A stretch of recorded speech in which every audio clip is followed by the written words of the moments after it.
రాష్ట్రంలోని మొత్తం 629 ఇంజనీరింగ్ కళాశాలల ఫీజులను ప్రభుత్వం ఖరారు చేసింది. 195 కాలేజీల్లో 30,000, 227 కాలేజీల్లో 35,000గా ఫీజులు నిర్ణయించింది సర్కార్. అత్యధికంగా సిబిఐటి కాలేజీలో 1,13,300, వాసవి కాలేజీలో 1,09,300 ఫీజుగా నిర్ణయించారు. ఆయా కాలేజీల వసతులను బట్టి సర్కార్ ఫీజులను నిర్ణయించింది.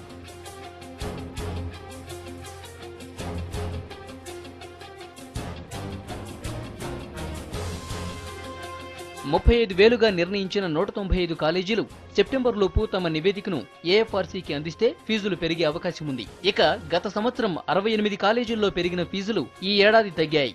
ఇక ఎలాంటి సమాచారం ఇవ్వని 19 కాలేజీలకు ఎలాంటి ఫీజులు నిర్ణయించలేదు. మరోవైపు ఫీజు తక్కువగా నిర్ణయించిన కాలేజీల యాజమాన్యాలు కోర్టును ఆశ్రయించే అవకాశాలున్నట్లు సమాచారం.